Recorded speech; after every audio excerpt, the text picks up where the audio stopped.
dogs are in the house. And so Jeff calls their names and to practice with the bird. And so the dogs are sitting there looking at him like, why are you calling us? We're right here. So confused. Ooh, and we should be on. We should be on Eavesdrop in a moment. I see us. You see us? I do. Hi, Mom. Hi, Mom. Yeah, that's good. I like that. Hey, Mom. I'm Hey, on TV. Mom. Well, so my mom is never going to see that because my mom doesn't own a computer and has never been on social media, much less email. So we always joke that we have to go and take it. Well, we have to take pictures and physically send them to the mail. Gotcha. We have to, so everything is, back in the 80s. Gotcha. So we need, what we need to do is we need to take, put a video, they got these video cards that you just put the video and you open it and it plays the video like, Mom, look, here's what I'm doing. We're like, oh, Traci's fancy now, huh? She's fancy. She's getting all, yeah. Well, I talked to her about it. I'm like, okay, let me see if I can describe it. But I like the idea of the card. That actually, that might just be something to do. Traci, I like your necklace. Thank you. I like that. I have a thing for pearls, if you hadn't noticed. But I don't just like traditional pearls. They're kind of boring to me. I mean, no offense to people who like traditional pearls, but for me, it's not really my personality, but I love them. So I'm always like, and this one is kind of, I don't like the ones that are perfectly sculpted. So correct. I found that's actually when I was in Florida recently. Okay. And that's not white, bright white, right? It's not. It's kind of an off. It's hard to see right in the camera, but yeah, it's not. It's more pearl. Nice. Wow. So what's going on? What's going on with you this beautiful 31st day, the last day of March? Can you imagine Q1 is done? And if you haven't met your Q1 goals, those of you who are listening, woe is you. No shaming though. We don't do the shame game here. We don't do it. Teasing you, Q1 came and went. Guess what? Q2's there. So, right. Be ready to just, tighten up and do what's needed to be done. If you're living purpose driven, excellent. That's it. And if you need help, call Wulwyn. Traci, what's going on in that mind of yours? You know what? I saw something. I was like, that looks like something to talk about, finding true love. I'm like, okay. Oh, he's doing that finding true love thing, and with your buddy, your friend, you're doing that collaboration. My friend Barbara. Yeah. So some people may just think I have whiplash, right, or the shiny object syndrome. We're like, Traci, wait, so she works with visionaries, but now she's helping people with love? Like, what the heck's going on? Traci Phillips, the love doctor. The love doctor. Yeah, no, that would never happen. Anybody who really knows my love life, past and all that would be like, I'm not sure about that. No, so Barbara Santon, shout out to Barbara Santon, has these summits, and she is a dating and relationship coach. Okay. And so she does these summits and she brings together a variety of experts in the field that can kind of help with this. And, obviously doing this a little bit, she's always looking to broaden the scope and broaden the value, to the people who come to these summits. And so there's now more of a branch out into communicate, like what kinds of things play on relationships, both in dating, but also in established relationships. Because, those of us who've been in a relationship for a while, like it, we always got to keep it fresh. We got to keep working. There's always when we know this just in general in life, there's always another place to go, right? There's always a higher place to move the relationship to. Yes. And so she, I guess, had, or her assistant or somebody who is out there, looking for people, saw that one of my main focus points is personal sovereignty, right? It's like, you got to get right with you before you have any, most of the time, the reason why relationships are challenging is because the model we've been presented our entire lives is one of codependency. And so then we get in these relationships and the the spark wears off a little bit, and we're like, ooh, how'd I get here? Because we're relying on the relationship to carry us. We're relying on the relation. We're constantly, instead of feeding the relationship, we're sucking from it. We're like, I need this from the relationship.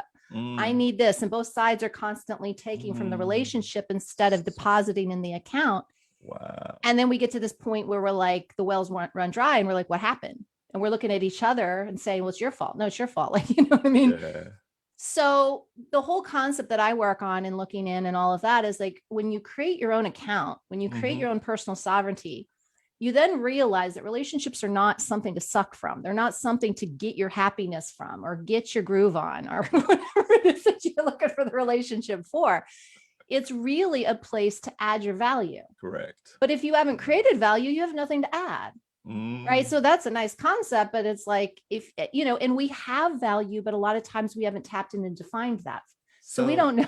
We show up at the potlucks and people are like, what'd you bring? Like, I don't know. I don't know what I have to offer. You mean to tell me, say that my list for a guy with a 6-pack abs in a sports car and he's 6 feet tall, and you mean I gotta bring something to the table?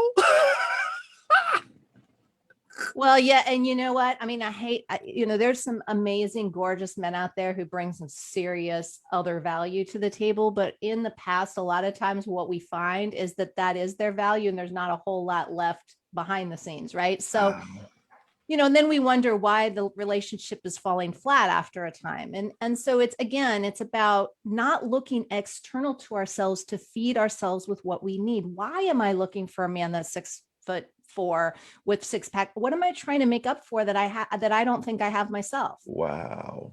Right. What do I think that if I feel so down on me, but if I can be with a hot guy, that makes up for the fact that I don't feel like I'm worthy? Like, where are we doing those things? Right. Yeah. So my piece of that summit is going to be talking about having loving boundaries in relationships, how to create that understanding of what we do bring to the table, and just this concept of sovereignty, and that relationships ideally are not meant to be a codependent model. Yeah. This paradigm needs to shift. It's two individual people who have come to know themselves and know their value coming together to bring more value. Yeah. Not coming together to lean on each other in the concept of you complete me because I can't complete myself. Nope. I usually tell Verl and people, I say, you got to be happy to get in this relationship. I'm not making you happy. That's it. I'm not. I love that. Joyful, because you got to bring who you are, and please remain an individual, because I don't want. There are certain aspects of us that we do connect, but I don't want you to get lost in me, and I'm sure I don't want to get lost in you. Yeah. Meaning, the reason you were placed on earth, you have a individual, you have a tailored reason for being here. I have a tailored one also. When we put ours together, there's an intersection somewhere in it that we can work, but we'll also go our separate ways and do our separate things. Yeah. Also, love that. I love to watch war movies. Honey, I'm not into the romantic movies every single day. I am going to get a little sprinkle here every now and then, but I don't want to watch the Lifetime thing that I know what's going to happen. I know, even though I know the war movie is the identical thing. Every genre you know what's going to happen. Just a few that you can within there that you say, oh, that threw me off. But it's not my thing. So guess what? I'm going to come in and watch it. So you come and watch my war movie, my action movie sometimes too, right? And then you go and watch your love thing. I watch my action thing. Every now and then we do not get lost in each other, meaning then here what happens, I'm there going, yeah, falling asleep, and she's like, what? I thought you were going to be doing this with me. Correct. Forcing you. So you got to bring you to the table.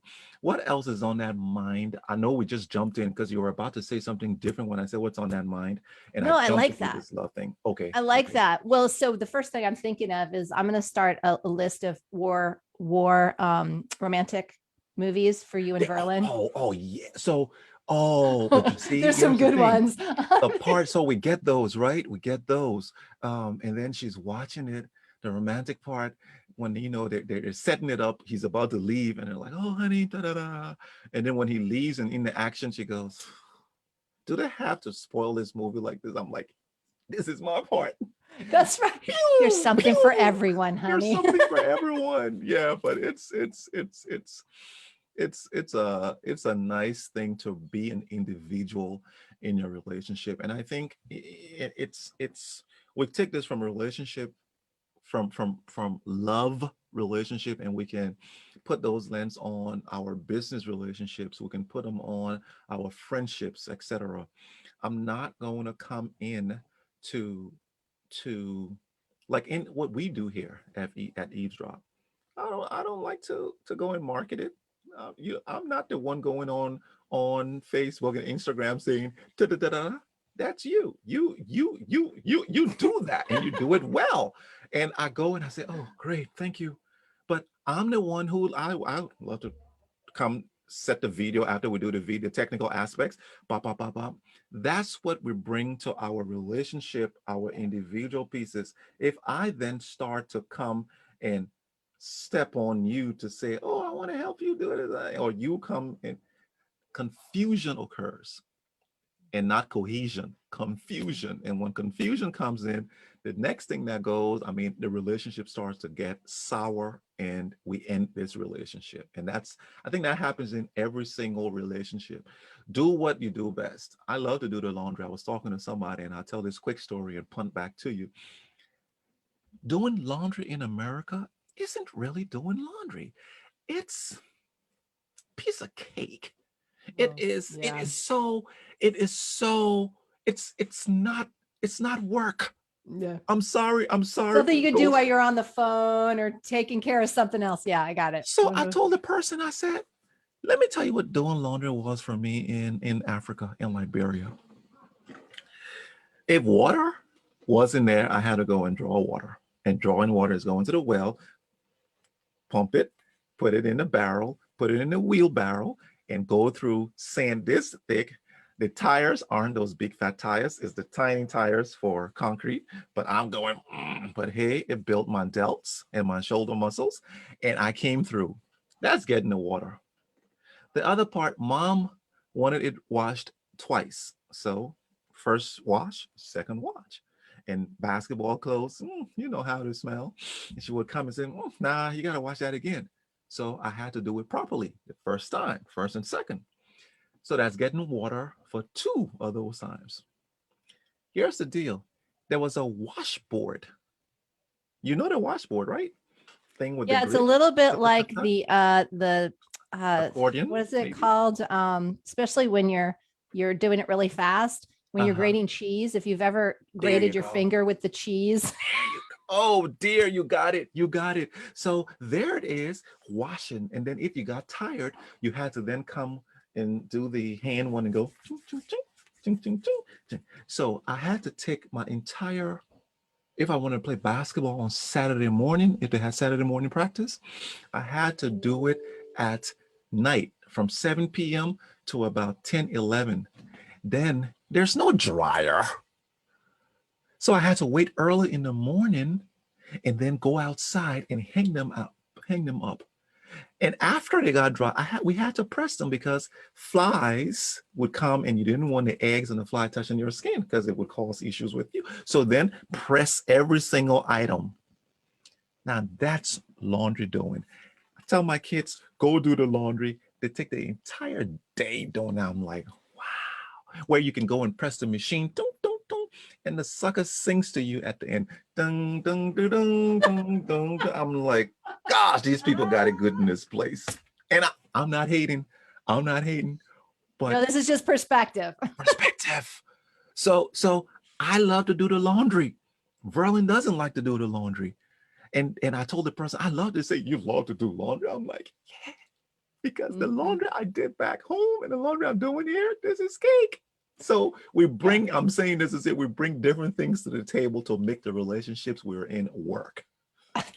I have this vision. I absolutely love that story, by the way. I have this vision of like when I was, my first car was a third hand old Rabbit, Volkswagen Rabbit, like mint green, more like not really mint green. It was more like limeish mint green. So not the most attractive car.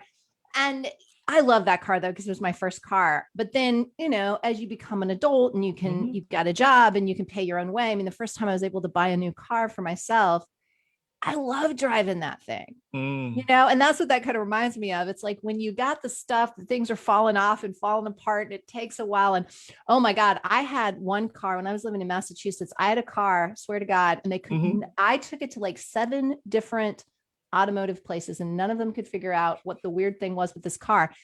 But if I turned too hard left, it would die. But then it would start back up in 30 minutes. So I was always going a route that I didn't have to turn left.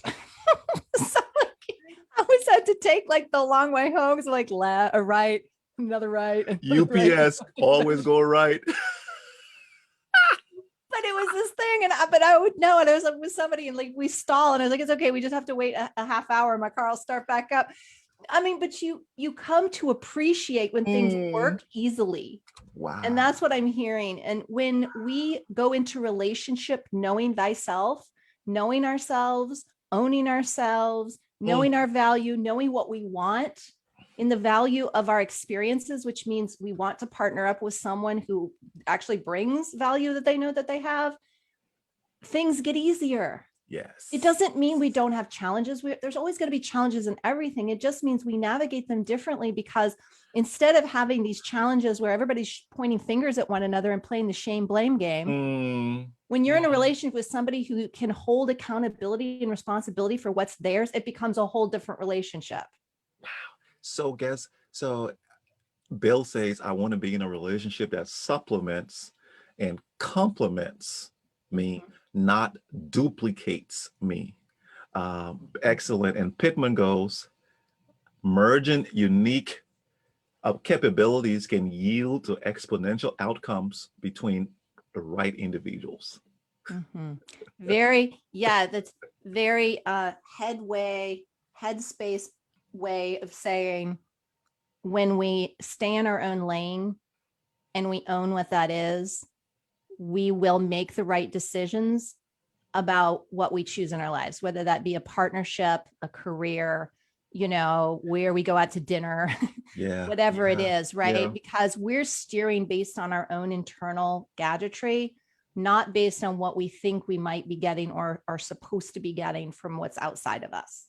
And you, oh my goodness, Traci, you know what I'm just saying is what we're doing every time we speak. I see us building a tower and adding another strand that makes the original conversation stronger and stronger and stronger. And this is where what you stated just now, I have to do my introspection to find what's my value list, what's on my list of values that I'm bringing to a table. That's and it. If this place that I'm going, I understand there are certain values that open doors in this area. There are certain keys, and these value keys that I don't have now, I go back in the lab and work on these keys. But here's the beautiful thing, Traci. Your core values, they are core to you. And they will direct you to the doors that those keys open. See, I can take my value keys and go to yours and attempt to open your doors. The doors will not open. If it opens, it's going to be one of those doors opening. It's going to be... or you'll be charged with breaking and entering. There.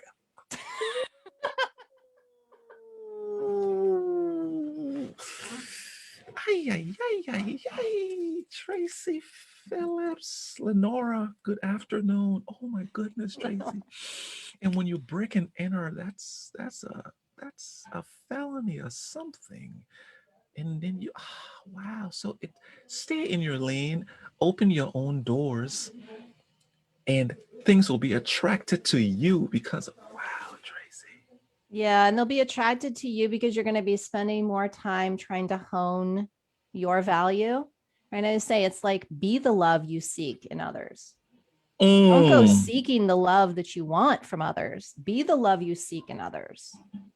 Right? Mm. Because when you're that love and that's the love you need, you're giving it to yourself, but you're also going to attract the people that need that same kind of love. And you're the key to that particular place within them. I mean, if we use the key and lock aspect, I mean, if we're not using it because it's a breaking and entering, Yeah. Analogy, you're able to kind of hang out in the home and not have to break and enter because you have it reminds me of, it's like when you can only the passcodes in the Yep. high, the high, what is it? The areas where like you've got a thumbprint and only certain people are allowed in because they've got, they've been allowed access. Yes. That's what that is that it's an automatic allow access because it's the same resonant point, right? The person, and it isn't that we're the same people. It's that love means the same thing to us, right? Or we have prescribed ourselves to the same way of being loved and loving. And I think, and I've always felt this, and it was always hard for me to describe it because it went against the common grain. It went against the common definition of things where you complete me has been the model, that opposites attract, that you need people who are different from you. And I'm not saying that there isn't value to that, but what I have always felt is that the true higher level relationships are the ones that are more the same, not necessarily that the characteristic traits of the people are the same, but the how they want to be loved, how they want to live, how they want to be challenged. All of those things are similar, right? Because for me, I think the reason why I had a really difficult time in dating when I was single is that most people wanted a girlfriend that would just let them be and they wouldn't have to grow, right? They could be comfortable. They wanted someone who they could be comfortable with. Yes. That has never been me. And not because I couldn't have fun and, but because I'm so growth driven. Anybody in my life is going to be constantly challenged to grow. And if that is not your imprint, if that is not what you came for, if you would rather be in your comfort zone, that's just your thing. Someone like me is going to feel very accostive. Yes. Right. Someone like me is going to feel like they're grating on you. Someone like me is going to be constantly someone who bothers you. And so I realized that I was just not, I just looked out the window and it's flying. I wish I could turn my entire system around, and cardinal. It just went away. Literally for like probably 5 seconds, there was a butterfly, a monarch butterfly fluttering right in front of the window. And it's back. Yeah. Yeah. So anyway, transformation, folks, going on right here. There you go. Wow. But yeah, it's one of those things that I'm finally talking about it because I was always hesitant because everybody's like, no, that's not how it is. That's not how it is. Books have said, or, people have written about and all this. And I'm like, who am I to bring in a whole different paradigm or model or way of looking at things?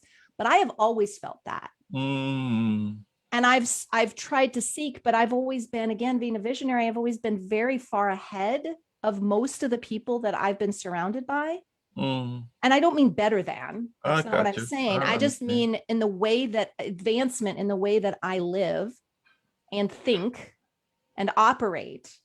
So when I was in grade school, I would hang out with people in middle school. When I was in middle school, I'd hang out with people in high school. When I was in high school, I was with the college people. And the college people, I wanted to be out in the real world.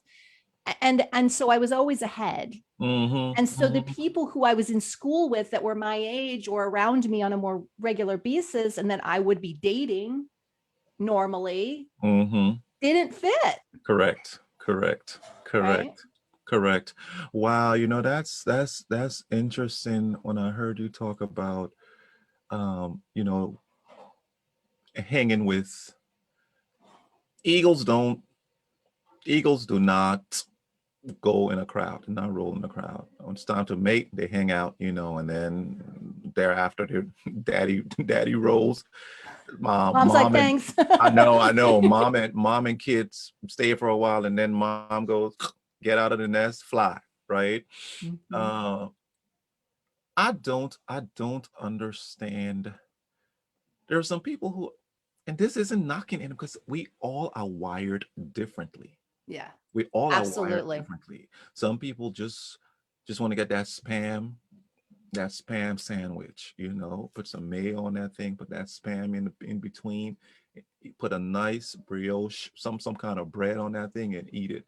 Other people, they want to get the ham and put it on a pumpernickel bread. Another person wants to do an egg sandwich and do something. So each of us have our taste. But just as you said, I don't want to be in a relationship where I'm not challenged. Yeah.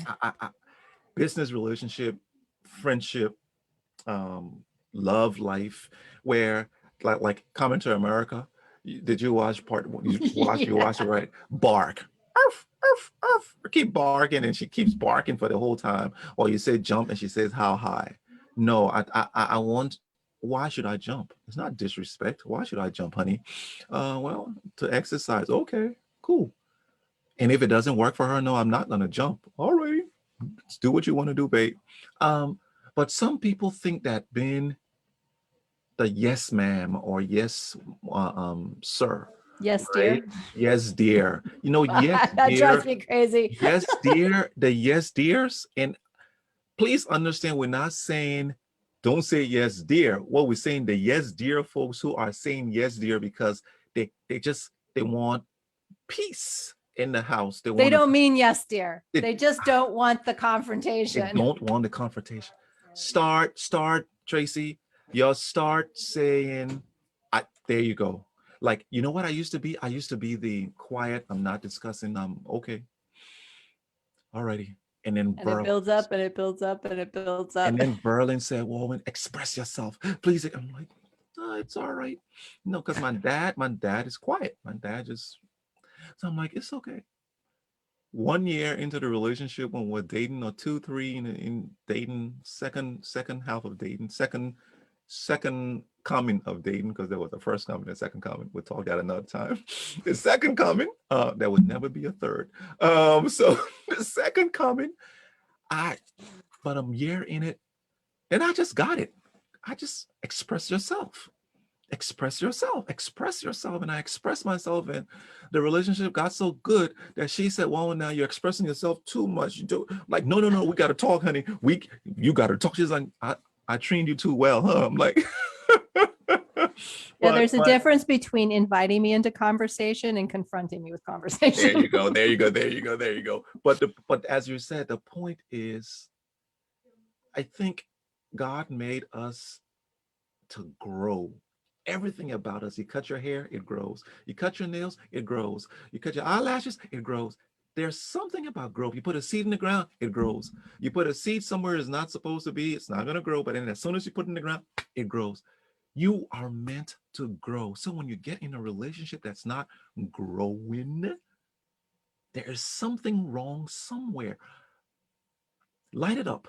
Light it up so that you guys can grow, because there's a whole new level that brings in both of you, or whatever relationship you're in, business, family, life, love life, that's going to take it to another level that's glorious than where you are now. But it takes some stretching, and as you said, the butterfly in there, getting staying in the cocoon and eating itself up, and then boom, coming out, and I'm not crawling anymore, I'm flying. That's what that growth brings to that relationship. Absolutely. Which is really interesting if I think about the butterfly thing, because, we've been talking about that analogy over a series of conversations in the past. And then the butterfly shows up actually fully out of the cocoon, flying through the air right in front of my window. So that's interesting, and I love that you've said that, because I feel like what happens too, that a lot of people are afraid of, is they sense that if they start to grow, they'll grow apart. And what I always like to tell people is, if that is what's meant to be, then that's what's meant to be. But guess what? You always have choice, right? So a lot of people know that they get into a relationship. And again, this can be a partnership. It can be a romantic relationship. It can be a friendship. And they have invested all this time. And I say this because I hear this a lot from my clients, you know, where they're like, I'm afraid to go there. I'm like, why are you afraid to go there? And at the core of it is they're afraid to go there because they know as they start to develop a better understanding that they realize that they're no longer in a relationship that is allowing them to grow. It doesn't mean if they have those conversations, it can't turn into that relationship that allows them to grow. But they are currently, the way things are working, it is keeping them comfortable, but comfort zone, maybe comfortable, but no growth happens there, right? So they're afraid to rock the boat. They're afraid to speak up. They're afraid to express where they're coming from because they know on some level that then they're going to have to confront this piece of them, this knowledge that I'm not where I really need to be. Or maybe this is not who I want to be with. This is maybe not the career I want to be in. Maybe this is not my friend who I've known for years and we grew up together. We just are not looking at life or wanting to attend to life in the same way. Yes. And then what? And I think we cling so much. I mean, I really feel like we're in a time, I call it the mass cleaning right now, whether it's, we used the garage analogy last time, is we're cleaning house. And that's why so much is sticking to us. I can't tell you countless conversations I've had over the last couple of weeks from people who are like, memories from stuff like that I haven't thought about in the longest time are coming up, or people coming out of the woodwork that, you know, are coming back after years of, you know, where there wasn't a closure around something, or family members coming back and saying, I realize I didn't really understand you or love you the right way or whatever. It's just like crazy. I said, because we're cleaning house, because what's happening is, although it feels like a lot right now, is it's allowing us to decide what we're going to keep, what serves us, what supports our growth, and what doesn't. But we get so hoardy, and we talked about this before too. We get so clingy to our stuff, whether it's relationships or physical stuff, or even ideas, you know, that we can't just release it. Wow. Right? We can't just say, it doesn't work for me. It's not working. It may even be making me miserable, but oh no, it belonged to great auntie so-and-so. And so I can't let it go. All right. Well, that's a story you're telling yourself. Oh my goodness. Right? And that's what people, I think, are suffering with right now. Traci. That piece. Traci, you know, as you were saying is, the only thing I remember I could compare this to, I remember a past relationship that I had where I thought, oh, I love this girl, this lady so much, and I can never find another one like her. Oh. But I don't like certain things that's happening in the relationship because blah blah blah. But I'll take it. I'll be here. I'll be here because there's not another one like her. That's the biggest lie. And I'm saying the same thing you said, but I'm bringing my storyline in it. And I would say to myself, oh man, no, I know I can't. I want a woman who can represent me. I want a woman who, if I'm going somewhere, she can say, I can say, you go ahead and you go and you go do this for me. Right? I don't want somebody who's running away from doing homework. I don't want to give time frames because my friends be like, oh, that was how she was.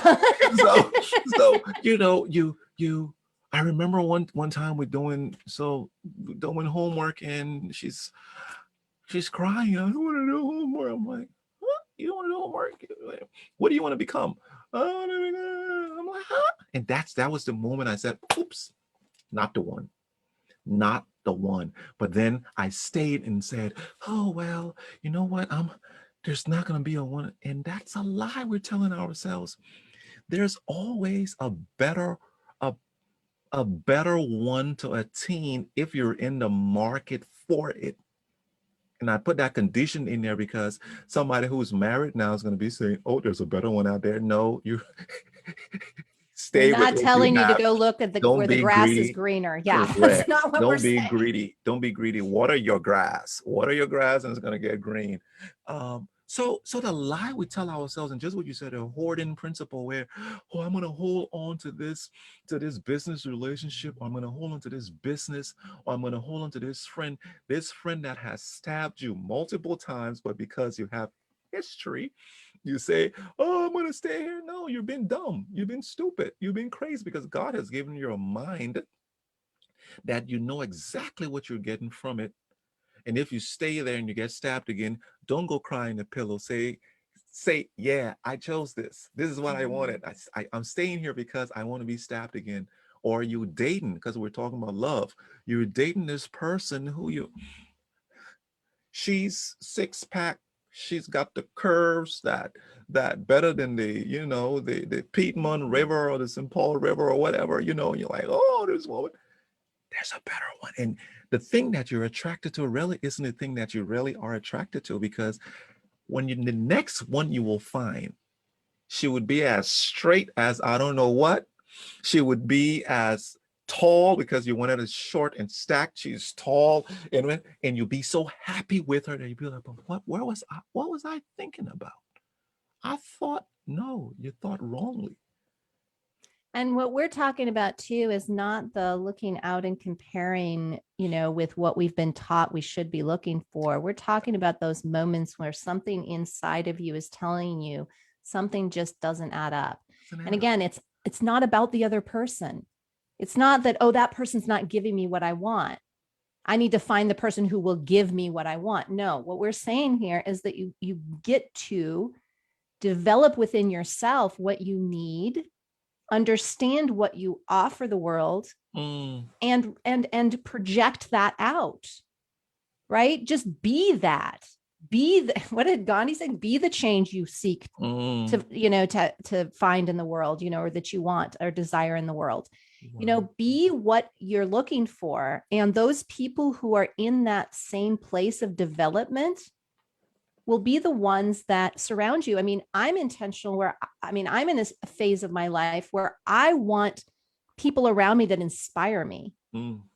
Right. I've found much of my life, I'm the one that people turn to for inspiration. And I'm like, okay, I need people who inspire me. I want people who are doing more than I'm doing. Yes. I want to be with people who are movers and shakers and who I can learn from. Yeah. Because they do say that the 5 closest people to you is what you become. Ooh. And I want to become like the people who are constantly reinventing themselves. And it doesn't mean that they change who they are fundamentally. I mean, as a visionary, we change. We're change agents. Oh, yeah. We are the embodiment of what we came here for. Definitely. And if we're not constantly reinventing ourselves, we're dying a little bit, or a lot. And so it's about finding out what sort you are, and what serves that. Right. Those places that you came to activate from. Correct. What supports that, what nourishes that, what feeds that. And if you're in a relationship, again, if you're in a career or, a partnership, a business or personal, and there's something that you are saying, again, it's okay.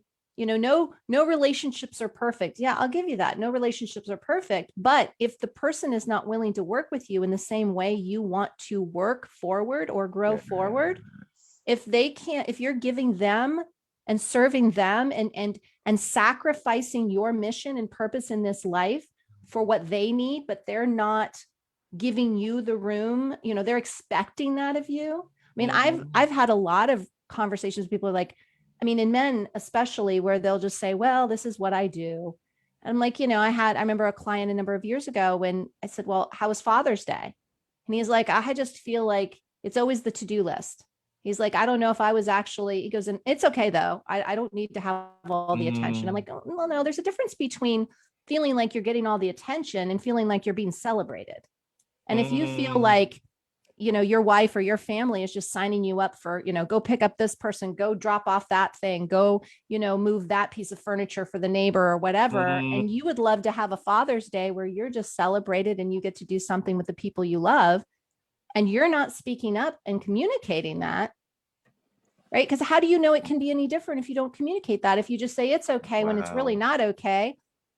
And so they think it's okay. So they keep doing that. But if you speak up and then they pull back and say, well, I need you to do that, or I need you to be that. Now you know that maybe you're not in an environment that it's going to be good for you.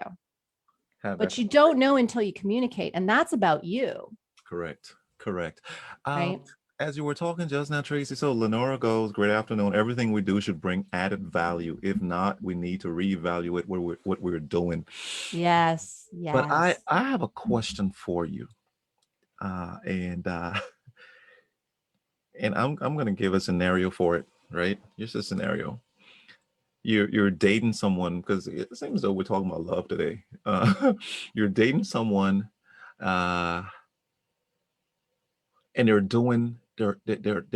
really helping you. If you're growing, it's the season that person, the guy, is supposed to be helping a lady, or the lady helping a guy. But the guy, the lady outgrows the season. Mm. It's she asks herself, can I go with this guy? Can I grow with this guy? And the true answer is no, I can't. But for that season, she needed him, right? She tells two scenarios. Scenario one is she says, dude, I'm grateful for everything we've done. Thank you, but I got to go. She goes. Scenario two is where I want to sit. I want to hear your view. Scenario two, she goes, I am nobody. He helped me in my lowest point in my life. He did this, he did that. You know what? I'm going to stay here. But that's not the place she's supposed to be. She knows it. How do I break that? If I'm not woman, if somebody's listening and it's in that relationship that they know they can grow, but because they are grateful, now they're paying back by staying. So they always say that's a good scenario, actually, because it applies to a lot of people at different points. So probably all of us at some point in our lives, if we just switch out, the storyline. So there's a difference. They always say, don't make a decision based on fear. Right? Don't make a decision based on fear, because the decision you make will probably not be the best one for you. Not to say that you won't learn something and there'll be growth and all that fun stuff. But when we make decisions based from a place of fear, we're coming from a place of disempowerment. And when we create things from disempowerment, we create disempowered outcomes. The same is true with obligation. Obligation has a resonant point that's similar to fear. When we do things, and we have actually been raised to believe that that commitment means obligation. We're obligated to our family who served us through a period of our lives when we couldn't take care of ourselves. We're obligated. Now, that doesn't mean we can't do it, but we need to shift our perspective of thinking, right? In order to come from the right place. This is what I'm talking about. I'm not talking about the decision itself. I'm talking about where we make the decision from. Correct. Right. So if the person is saying, I'm going to stay in this relationship because I feel obligated to this person who was there for me, that obligation, that choice is going to carry with it the same energy that created it. So will that person ever be really showing up in that relationship with a full open heart, with will their full selves be available in that relationship? Probably not, because once we remember the conversation we had when we were talking about the whole thing with reverence and honor, and how the United States of America was founded on taking land that used to, I'm going to say belong, but was the home of Native people. And we controlled and manipulated and made it ours. We owned it when really nobody owns it. Land is land. And yet we have come to this concept that if we can claim it, we own it. Correct. anything else that comes from that original planted conceptual energy will carry the same, right? So if we start a relationship in obligation, or we start a commitment in obligation, or we start some sort of anything, we plant a seed based on fear, obligation, frustration, anger, I mean, you name it, low vibrational stuff. It will continue to perpetuate and deliver and develop in that same energy. Wow. Wow, Traci. So my thing is to say, it's not about what you choose to do. It's the state in which you're in when you make the decision. If you really feel from your heart of hearts that you aren't where you're meant to be. And I mean, I have to tell you, there's a joke in my household that most of the people who I work with, if they come in and they are in relationships of any kind that don't serve them, by the time they're done coaching with me, they are not in those relationships anymore. And not because I say correct, they shouldn't be. It's because they're able to develop this core understanding of themselves and what they need, but they're able, what's beautiful is as they leave the relationships, whether again, they're personal, business, doesn't matter what we're talking about, they do it with grace. They do it with love. They do it in reverence and respect and dignity. And they leave nothing on the table. Right. Wow. And so they can look back with absolutely no guilt or remorse or regret because they showed up fully and they own their decisions. Oh, my goodness. That's the difference. And so, but that's what we get to learn, is how to do that. How do we make choices from that space, and where do we need to stop ourselves? Because the knee-jerk reaction, because we've been taught this, we've been modeled this for so long, and we've patterned it for so long, is to do what's right. And what's right is usually what other people have told us is right, not necessarily what we're feeling is right for us. So Traci, there's a question on board that just came in that, I can't wait to hear the answer from us. But what I heard is, making a decision out of obligation, you will you will have seeds of obligation, and then whatever obligation develops, that's what you will continue in that relationship. And if you're not fulfilled in it, then you start to get out to be fulfilled. If it's out of fear, your entire stay in that relationship is fearful. If it's wow, aha. So I don't want we could spend another 10 minutes on this, but we got 10 minutes. So a friend of mine, George Wa Topla, I think he's in somewhere in East Africa working with the UN right now. What's in here? Oh my goodness. What are the limits for measuring the absence of growth or potential value in a relationship? What are the measurements? So how do you know? What are the limits for measuring the absence of growth? So I'm going to translate that, because that's a very heady question. It is. And I'm going to and that's not a dig at all, George. Like I'm trying to translate it, because again, we're talking about relationship with it, which is a heart question. So to translate what you just said, and please let me know in the comment if I'm totally off base here. And George, if there's a different way to flip it, please help us also. But Traci and I'm gonna try to work it. You're too smart for yourself. Go ahead, Traci. Yeah, he's like, okay, I need to know here. So one of the things that I was just actually talking to a client earlier today about is, we have three brains. We have the head brain, the heart brain, and the gut brain. And you can do the science, you can look up the science on it. But those three brains access information differently. And so when it comes to sensing where we are in space and time, am I in a relationship that's serving me, where I can grow, and all the things that Wulwyn just talked about? That is a felt sense, right? That our heart can give us a lot of information about, right? Our head is all up in the, learned and earned information.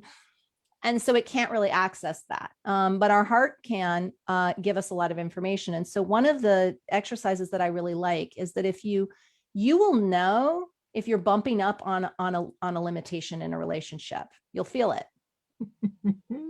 Right? So the measurement is your heart, is your feeling, is your sense of feeling. That's the measurement tool. Right? And if there's a limitation, you'll feel it.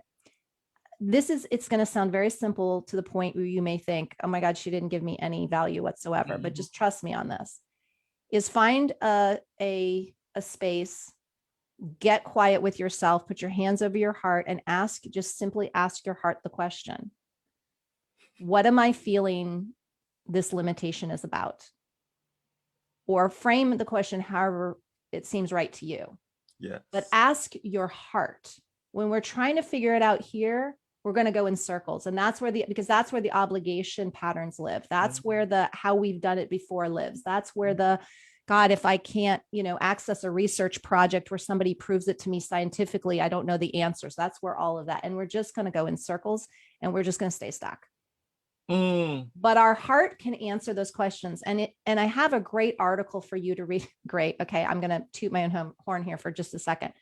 A great article for you to read to get a little bit more understanding of that, if it can be helpful. And it's on my website, theinnatelcoach.com, under blogs. What was the name of it? I can access it super quick, just so you know. I think it has to do, sovereign leadership. Correct. It starts with the word sovereign leadership. And it's a recent blog, so you should find it on the first blog page. Read that, because I talk about an actual experience that I had doing this. We'll put that after here. Traci, just find his question and put it in there also for those who would want to come. But okay. Then there's a flip to this question where it's, what are the limits for measuring the potential value in a relationship? So he comes back laughing though. He says, just to put things in perspective, how can we be sure that our drive for value or growth does not undermine the efforts of our partners, considering we have different abilities? And I'm going to touch that a bit on that. And George, I mean, poignant, very, very, very, as always, your engagements are just on another level.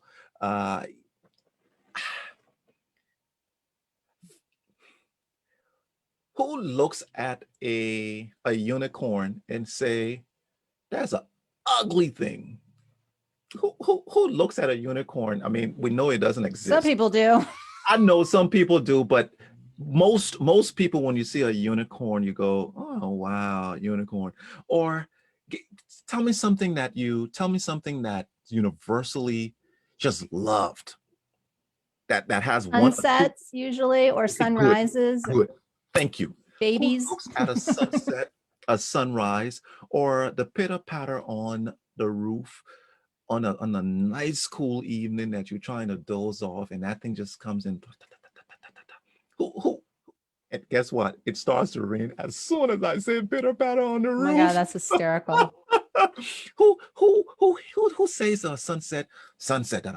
Now, the reason I'm asking those questions is because when we come and talk about drive for value or growth, it's a good thing for the relationship.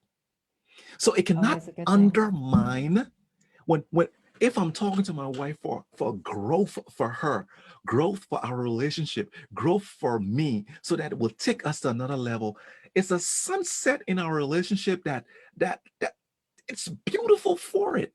And if we're doing it in the right vein, that I'm not coming and I am standing on top of her and saying, I've been doing this, I've been doing this, I've been carrying the burden, And then that's when it comes and it starts to undermine, and it makes her look small, or it makes him look small. But if it's a collaborative effort where you guys are going in and saying, honey, how can we improve? How can we become better? I'm driven to do this, going to get my master's, get my PhD. Baby, oh, honey, I want to open a shop. I want to open a shop and I want to do this. Oh, great. PhD and opening a shop, yeah, they're two completely different things. But guess what? It's growth. She's opening a business. You're trying to go on a PhD. You're staying in your lane, your education. She's entrepreneurial. It's nothing higher or lower.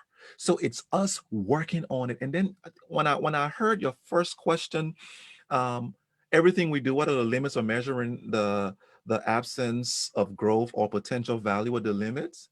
I mean, I said to myself, talk, talk, and talk, which is communicate, Communicate. communicate, communicate.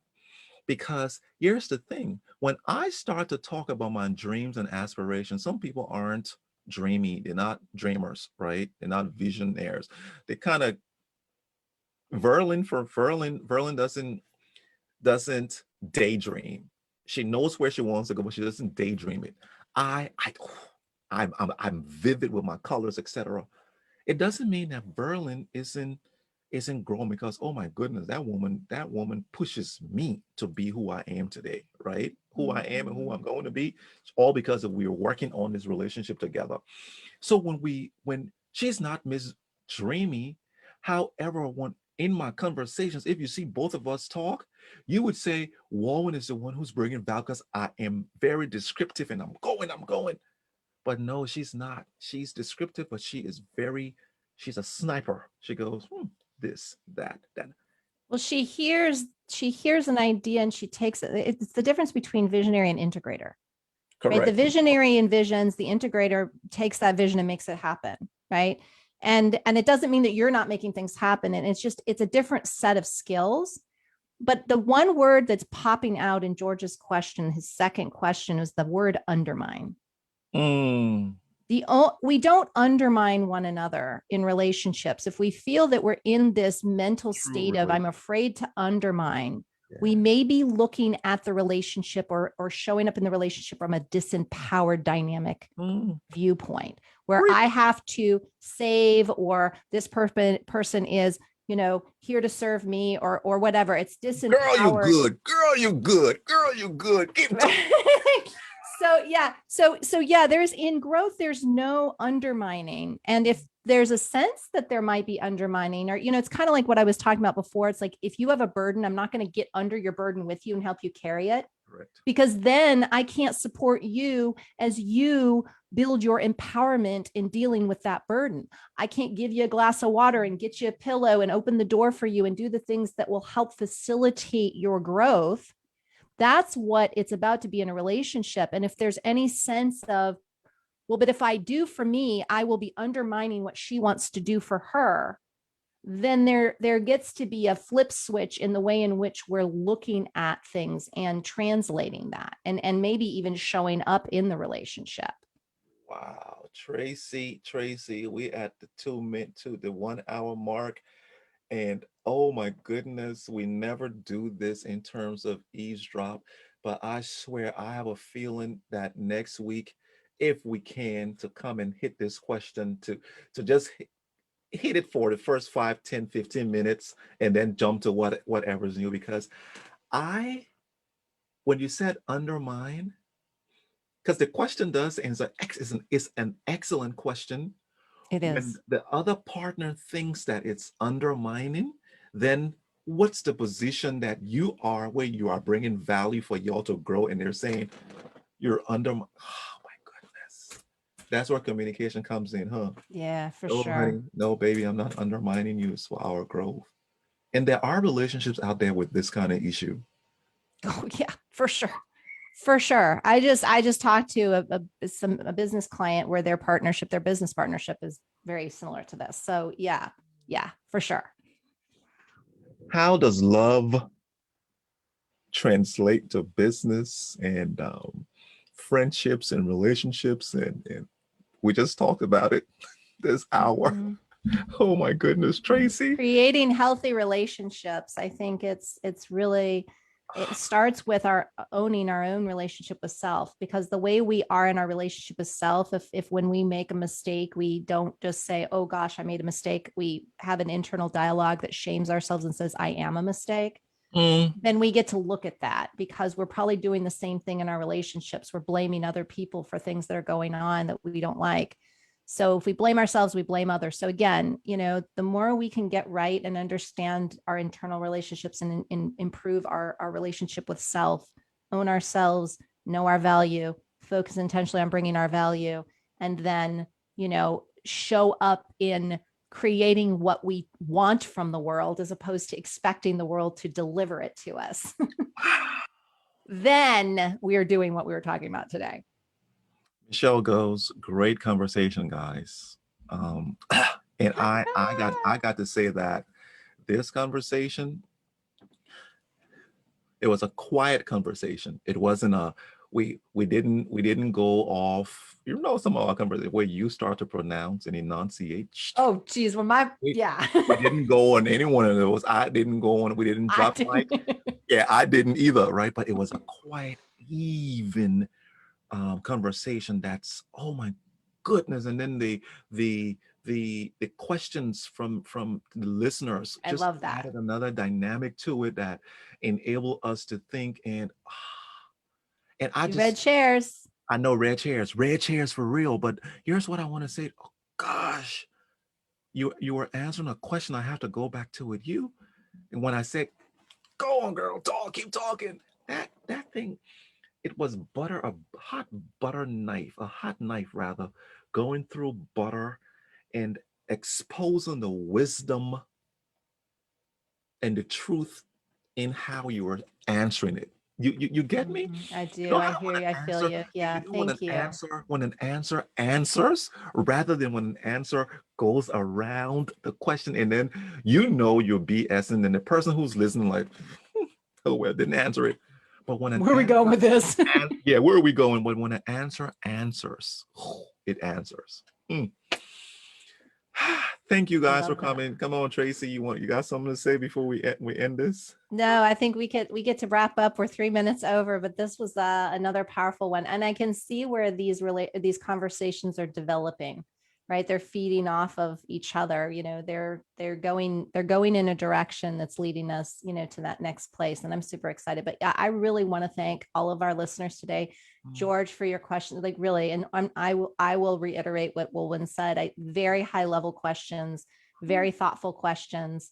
My message is bringing it into the heart space these days. So I do not mean to offend when I say that things are in the head space. That is not a bad thing. It's simply, we get to start to practice living in a different brain, because I think that's the part of us that's really going to help heal all of the things that we're all struggling with that need healing, right? Is activating more from this area. So I just want to thank you, for showing up and being a part of this. Definitely. And I'll say this, if you're in a relationship that you're not supposed to be in, really, if you know that, and you've stayed in it and you've done it, kind of get out.